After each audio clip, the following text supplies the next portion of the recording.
Wicked. Ready, Kutz? Yeah. Ready. Alright, 1, 2, 3. You don't know it's your boy DJ out there right here at 94.7 Link, Atlanta's number one party station. We are in the building with DJ Kutz, man. Kutz, what you feeling, man? Feeling excited, feeling happy to be here. Appreciate you reaching out to me to offer me a spot to play on the radio with you on this station. So thank you so much. Anytime, man. So how's things moving right now with your DJ career? So in my DJ career, my family, man, and I have 3 kids.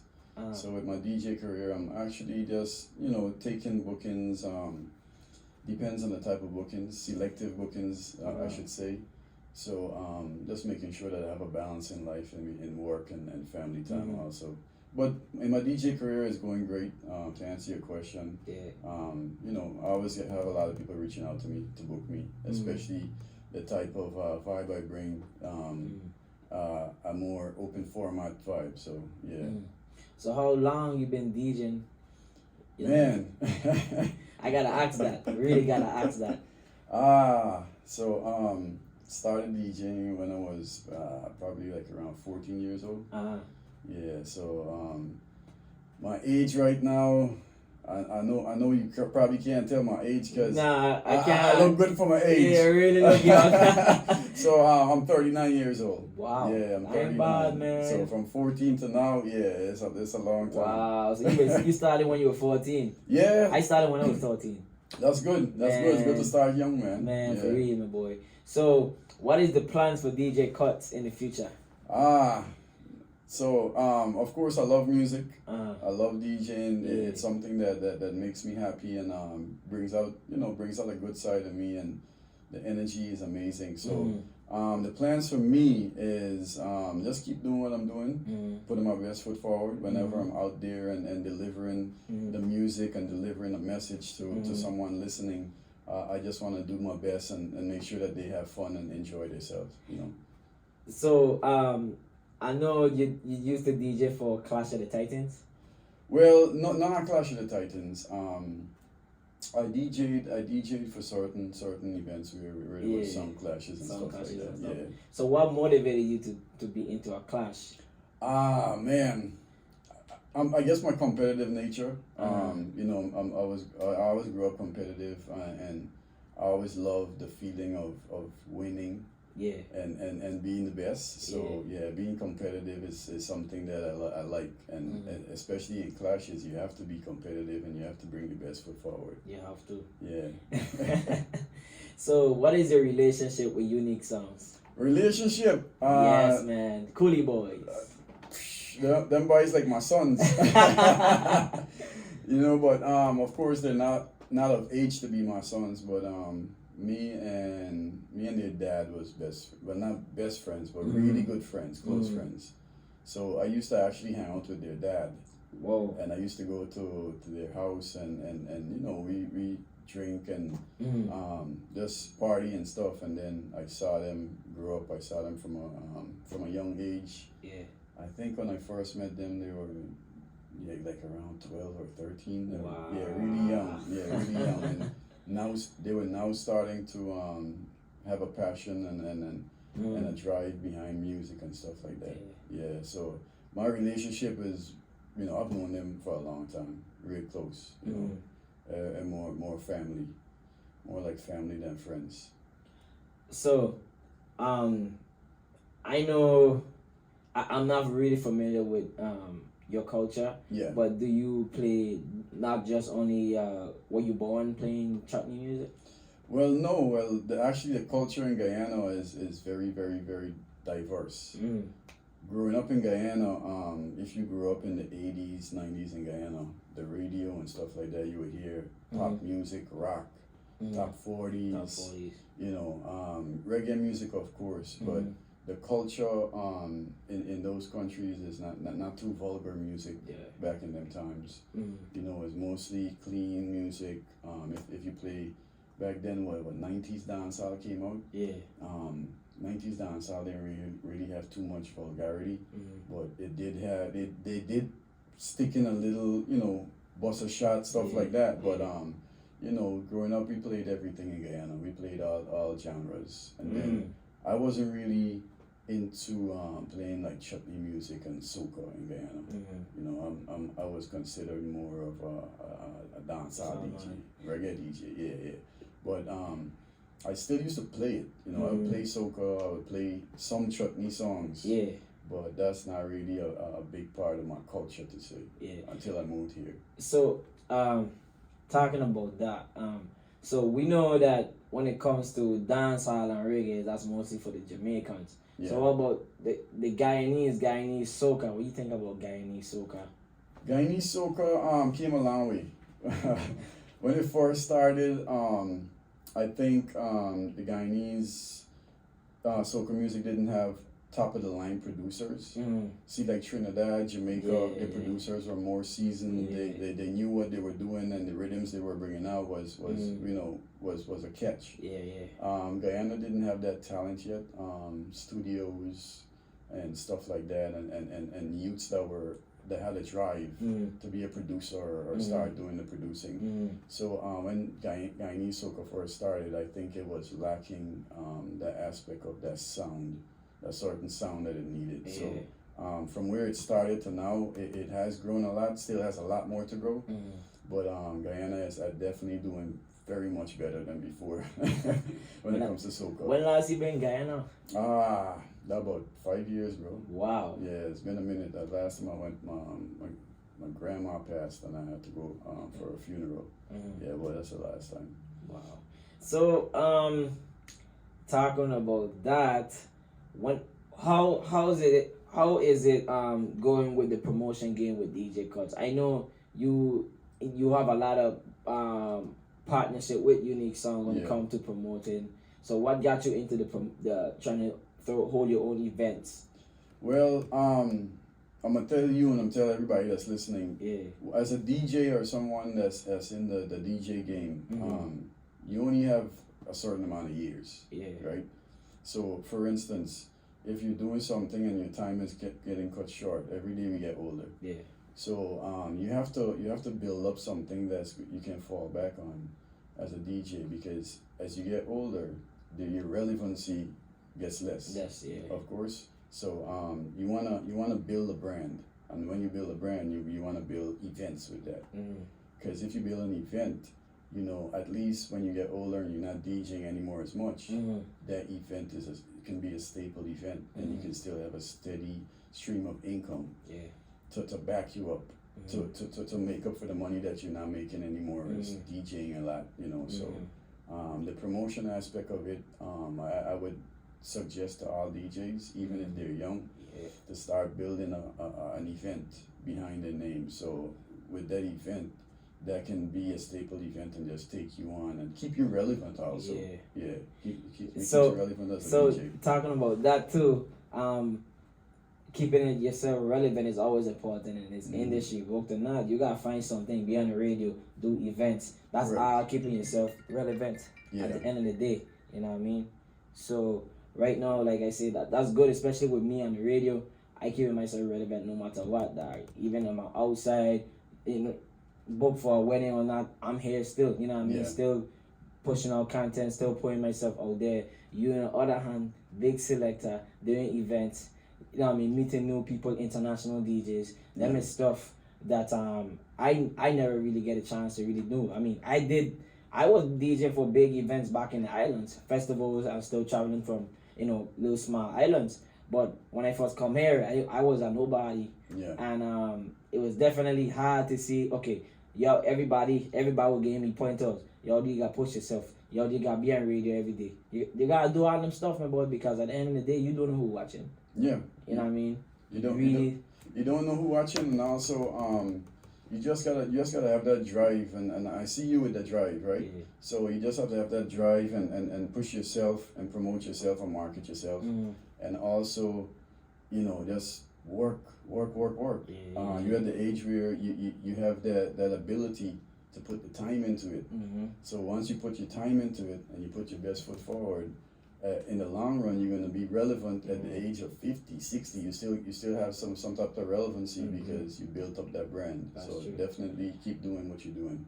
Hey, so Kutz, the age of 13, you started at the age of 13 or 14? Yeah. You started at the age of 14. So you was on the turntables at that time? Yeah, back then, of course, it was records and cassettes. Uh-huh. So yeah, we used Technics cassette player, and we spun records, and then after that CDs and all that stuff came out. But yeah, foundation style.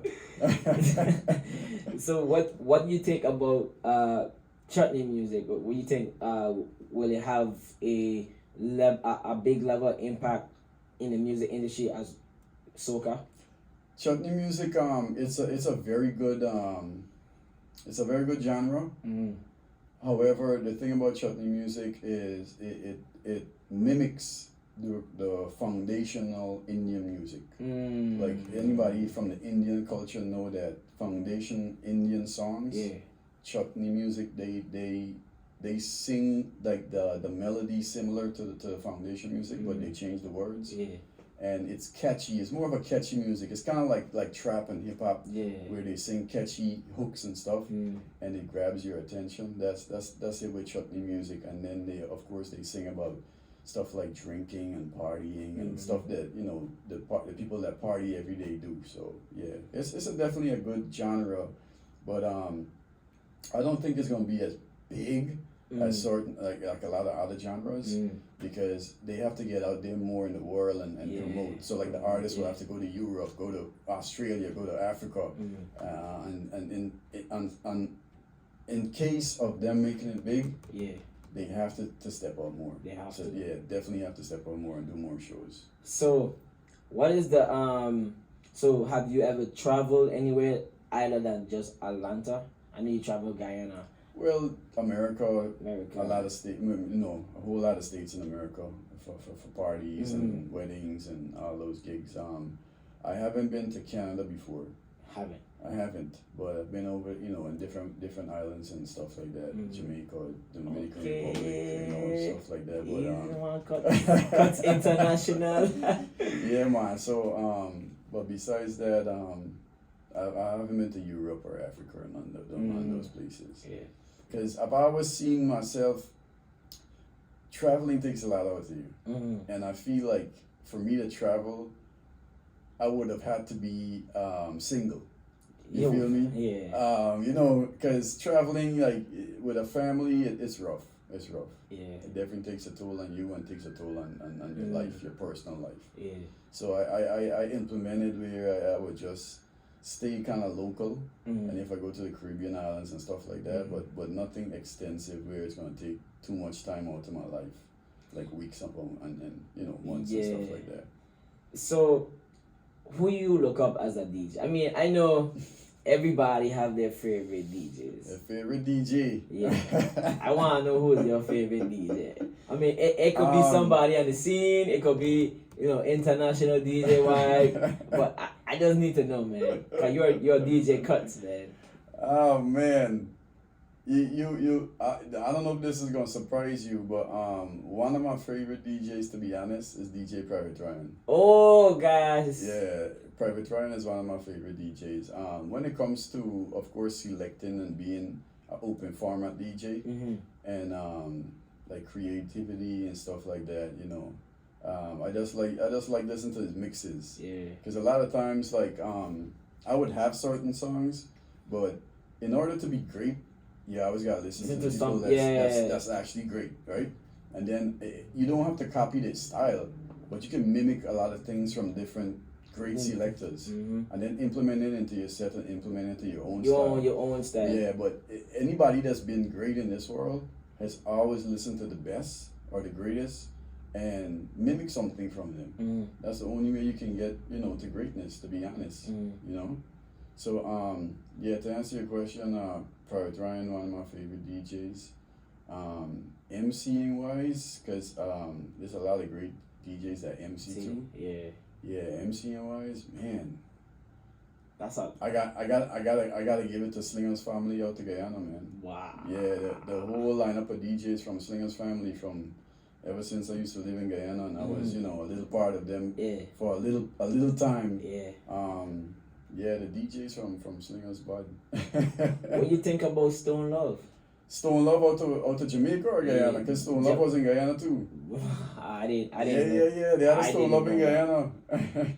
Wow. But Stone Love out to Jamaica, them on foundation. Yeah. I always gotta rate and respect Stone Love DJs. I know they got a younger DJ now that's wicked. I can't remember his name, but his style of selecting and his argument, his chat, you know, the chat that he comes with and the argument he comes with, and the way that he MCs and selects is wicked. But I can't remember his name, but I know the new DJ is bad. But besides that, there's a whole lot of DJs. I can't even get into naming, but I rate a lot of DJs, man. Especially DJs from Atlanta. Yeah. Atlanta has a lot of talent, and the problem with Atlanta is we're not a New York, we're not a Miami, we're not a port, we're not where most people come to when they first touch America. When you first come to America, you either come to Florida or you come to New York. Yeah. You understand? So we're all the way down south. We're not near to a beach. We're not near to the sea. So we get looked at. We kind of get overlooked, and sometimes we get shunned. But DJs in Atlanta, I feel we have we don't get as much props as we should because we have mad talent out here. Mad talent. Yeah. And that's what I feel. I mean, when I ask Unique Sounds what they think about New York DJs, and it was like, hey, those are the guys. I mean, I understand those guys. I mean, me, when I came in this industry, it wasn't about New York and Florida. I mean, a DJ is a DJ at the end of the day. Because I mean, I feel every DJ they're different way. You know what I mean? They have your own style. They have your own style. I mean, by far Mega, I love his style. I love his style playing. Ricky Platinum, Stone Love is one of them too. And I listen to every type of DJs. Like me, I don't separate it from just New York or Miami. Yeah. I really don't do that. When it comes to me, I just say, hey, that DJ they wicked, that DJ they wicked, Kutz wicked. We all know Kutz wicked. Yeah, I'm the same way because I listen to everybody and I give everybody their ratings. But you're right. But when it comes to party goers, when it comes to people that move from New York to Georgia, or people that move from Florida to Georgia to ATL, they prefer to support who they know. They prefer to support like a brand. Let's say Kiss. Yeah, Kiss ATL. Yeah. That's a big brand. Whenever they do a soca event, they sell out.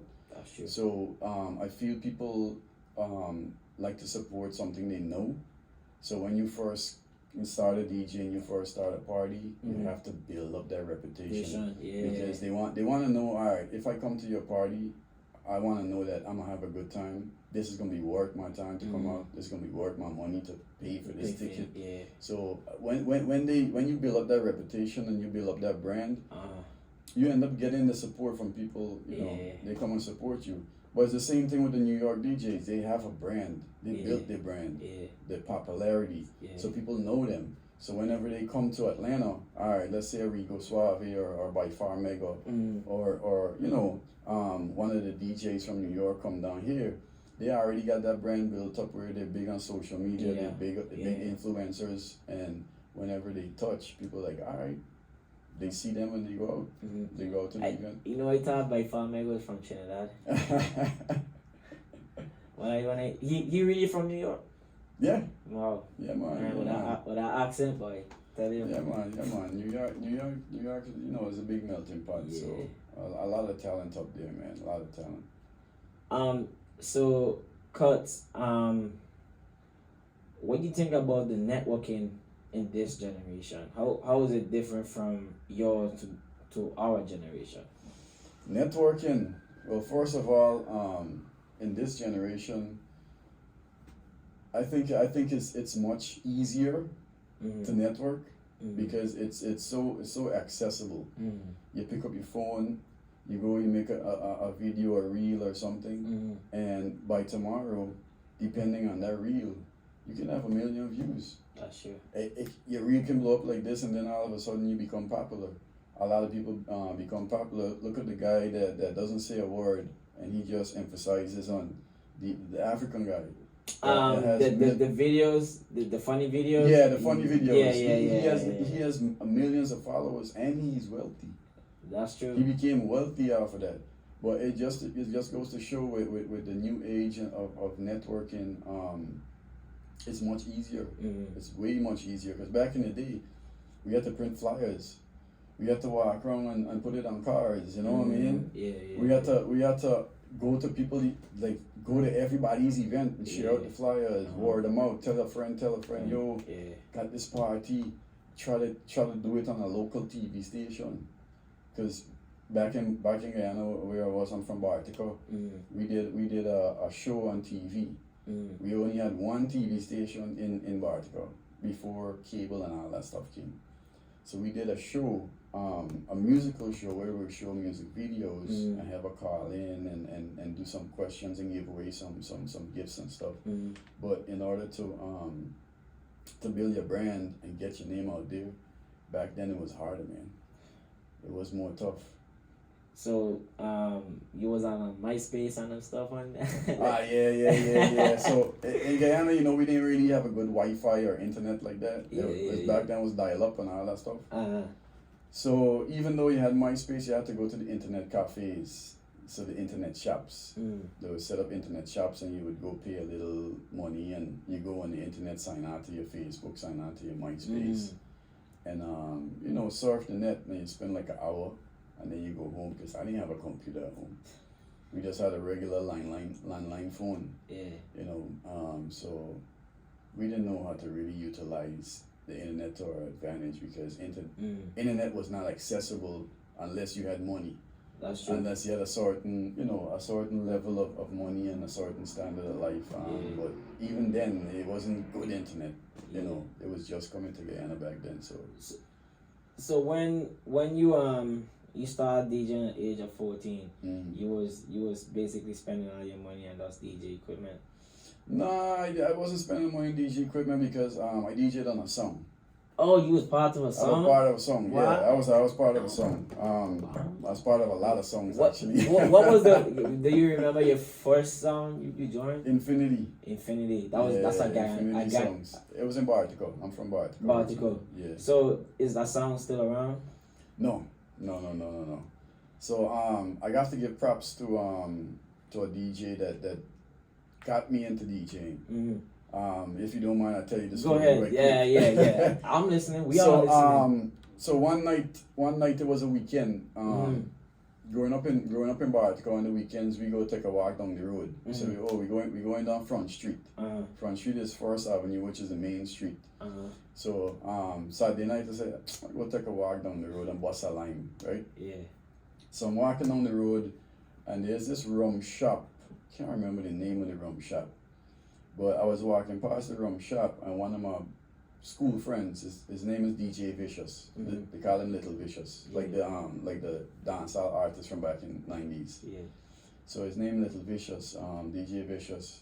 He was playing on the Infinity songs. So he saw me walking past, and he's like, "Yo, Jordan, pull in." So he called me in. He's like, "Yo, I need to go home and shower and get ready and come back out. Yeah. You mind playing some songs for me?" I was like, "I have no clue what to do." Yeah. I was like, "You want me to play these songs, but I'm not a DJ. I don't know what to do." So he was like, these are the record boxes. These are the cassettes. This is how you put on a song on the record. This is the mixer and the fader. This is how you press play on the cassettes and stuff." And he just pretty much showed me like a 5-minute way of doing things and how to play, and left me. Threw me in the sea with sharks and left me. Really? Yeah. So he went home, showered, came back, and when he came back, people were dancing, and I had the party. Everybody was vibing and having a good time. So he's like, "Yo, you're a natural. You're born for this." He's like, "You mind coming out to like the house where we have the sound and come practice with me and DJ with me and stuff like that, and then I could start putting you on parties." It's like, I don't mind, after school, on the weekends and stuff. I don't mind. I can see myself doing this, and that's how I started DJing. It's crazy. Wow, that's a good story, man. I mean, everybody have their experience. Like me, my brother just introduced me to virtual DJ. He told me DJ Avalanche used that program for 105 jams when he was back in the island DJing for one of his radio stations. I met with it, and that was it, man. I just started DJing. I wasn't really DJing. I was just mostly making remixes on virtual DJ. Nice. At the time, I was in high school. I started in middle school just messing with virtual DJ. Went to the DJ competition. Yeah. Saw all these big DJs with the equipment. I'm the only one with a laptop. I'm like, oh gosh, how am I gonna even win this thing? And I set myself up for failure. Next thing you know, I end up in third place. I was like, what? Third place? I mean, I win something. Yeah. But I mean, it was kind of a good experience. Just having a conference full of people watching. It was a man-up conference with just high schools from different islands coming to St. Thomas as a man-up conference, and I was like, man, this is crazy. Like all these different schools watching me. I'm like, I don't know how I'm gonna react. And that was especially how did you feel? Like how did you feel when you first started? When so much people were just watching you doing your thing. So that's my next point I was gonna make to you. A great DJ, I mean, there's a lot of people that want to be DJs, right? Yeah. There's a lot of people that come into the career or they buy a laptop and they download music and they say, oh, I'm a DJ. Yeah. A great DJ does not fold under pressure. In order for you to become one of the best, you have to be able to withstand pressure, like a lot of pressure. You got to be able to be put on the spot, and even though you got put on the spot, make it out alive. Yeah. You know what I mean? Yeah. So like you throw you in the ocean with a bunch of sharks and you gotta swim and come out alive. That's what makes you into a great DJ. You can't fold under pressure. So like you said, you made an example. You did your first competition, first time DJing in front of a lot of people, and you didn't fold. You went out there and you were nervous. Of course you're gonna be nervous. I'm always nervous before every gig. I've been doing this for a long time, but I'm never not nervous. It's always some type of nerves I have before every single gig, and I don't think that would ever leave me. And like you said, to your question, being in front of a lot of people. At first, before I even play my first song or say my first speech on the mic or whatever. I still have nerves. Yeah. So it's just getting over that and then just amplifying yourself and doing great when you're in front of that crowd. That's what I was gonna ask you too. When it comes to you emceeing, do you when you selecting your tunes, you think before you speak, or you it just naturally just come to you? Bro, to be honest, bro, sometimes I think, but sometimes I'm like saying stuff on the mic and my brain is just delivering whatever is coming out of my mouth, and then I catch myself. I'm like, yo, I wasn't even thinking about saying that. How did that even come out of my mouth? I was like, crap. What's going on? But yeah, like sometimes I do think before I say something, but then it just flows. It's like natural, just flows. So what do you think about the reggae scene? The reggae scene, you want my honest opinion? Honest opinion, man. Honest opinion. You see, the thing about dancehall and reggae music, there's a lot of DJs. Yeah. There's a lot of DJs on that scene. Yeah. In order for you to break out on that scene, I don't say you have to be Jamaican, but it's more easier and accessible if you are a Jamaican or of Jamaican roots. Yeah. You see, like a GT DJ or a Trinidadian DJ, we can juggle everything. We can juggle reggae music, dancehall music. However, to gain that full respect, you have to have the chat. Yeah.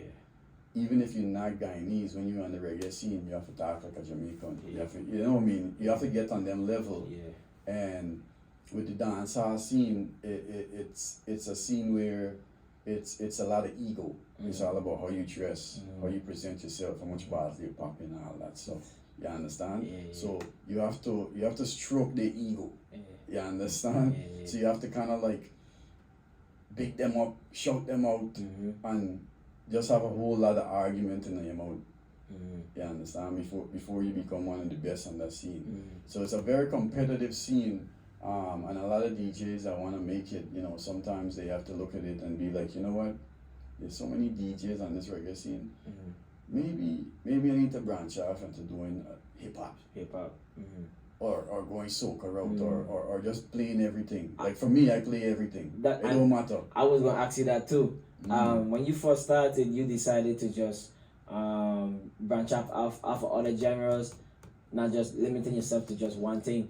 Because I noticed that some Jamaican DJs, that's all they play, just dance hard on reggae. Now you see people like Black Platinum Sounds, they playing soca, they playing dance hall, they playing everything, like being versatile, EDM, Afrobeats, all these different. The same thing with me too, branching off every single thing, because I noticed I could get booked for African event, I could get booked for a soca event, a dance hall event, chutney event, anything, my boy. You know what I mean? Because as a DJ, being versatile, studying different music, will get you far places. Of course, you get your far places. You're not limiting yourself. You're not putting yourself in a bracket. So when you do that, where you can play all genres, like you said, you can play for every culture. I've even played for an Afghanistan wedding, and I don't know one lick of Afghanistan music. You feel me? So it's crazy, because usually some people, when they get an opportunity, like, hey, I want to book you to DJ, but this is a straight Indian wedding. I'll tell them, hey, let me just give you a disclaimer. I'm not an Indian DJ. However, if you do really want me to DJ for this wedding, I'm up for the challenge. I always take a challenge. I don't back down from a challenge. So if you want me to DJ for a Haitian party, a straight Haitian party, a VI party, I'm not from VI.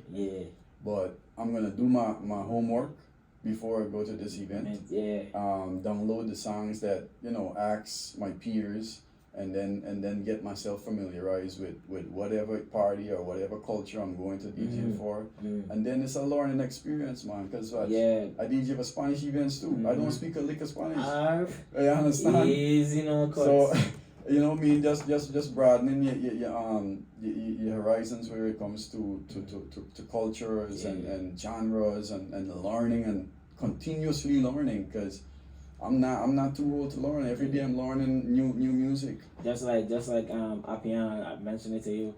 I just started listening to. I mean, I've been listening to it, and I've just been hearing from the reels and stuff, but I just never know what the culture was. Now I find out what it is. I was like, I'm listening all day. I've been listening to Appiano. You know what I mean? I was like, this is the vibes. I will definitely change it, and I feel like it changed the hip hop industry. Oh, definitely. It's right there on the rise, out of nowhere. Like, definitely, Afrobeats. When Afrobeats first started, a lot of people don't know that the foundation and where Afrobeats started when it first got a big buzz. Shout out to Fully Focus. I know you know Fully Focus. I know Fully Focus. Afrobeats pretty much bust out of Atlanta.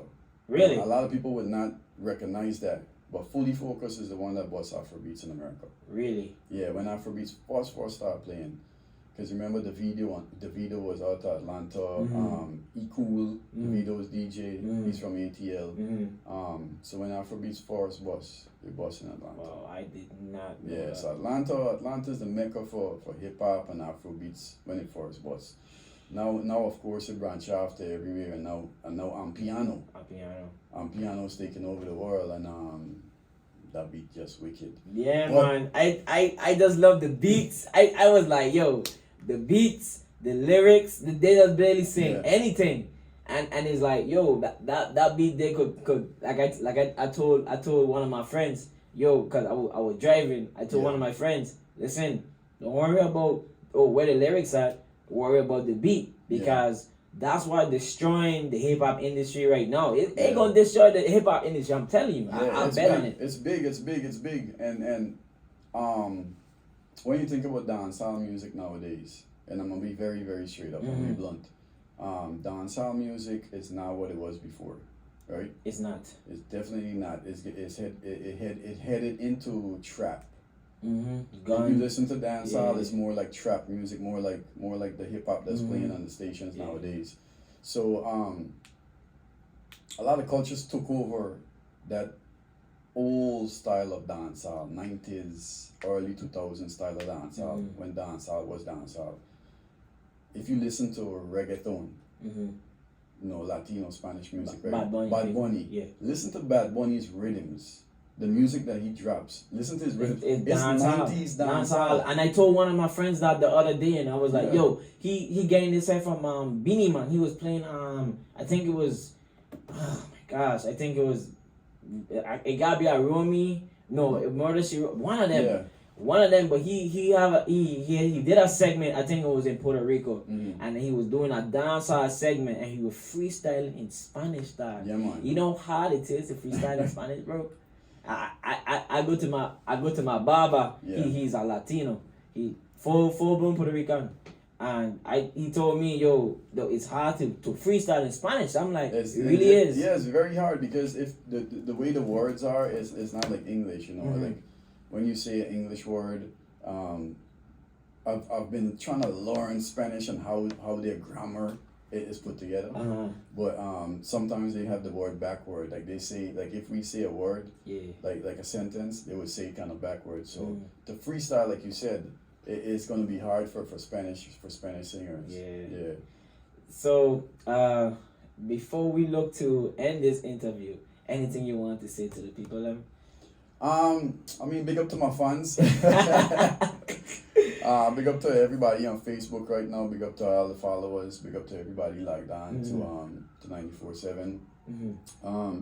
Just want to tell y'all, love and peace. Love, peace, and unity, man.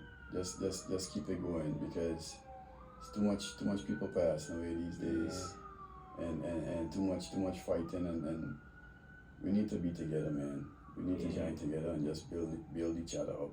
Like I said, you reached out to me.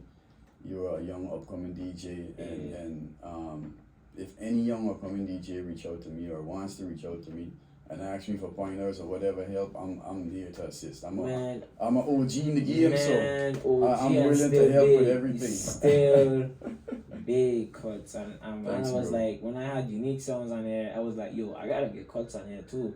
You know what I mean? Ain't no way I could never have Kutz on there because your circle was the one that look out for me, bro. Yeah, man. And I was like, yo, I got look out for that circle first. So I was like, Kutz next. After Kutz, let me see. I could try probably get Ray on here sometime because I did talk to Ray. Yeah. I gotta try get Ray on here, bro. But it's definitely good to have you on the platform. Where the people can reach you?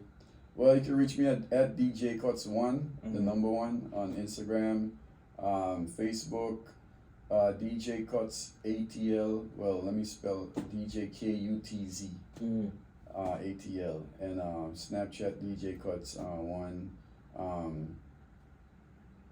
SoundCloud. Oh, I almost forgot my SoundCloud.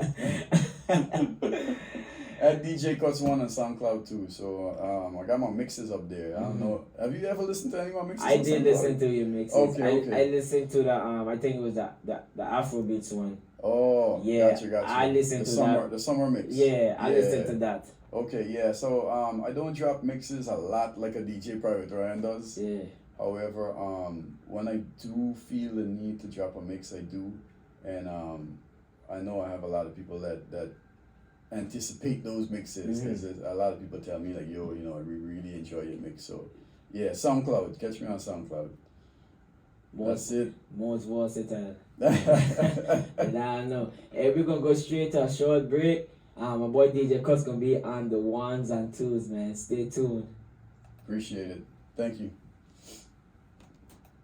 That was a nice interview, man. Thanks, bro.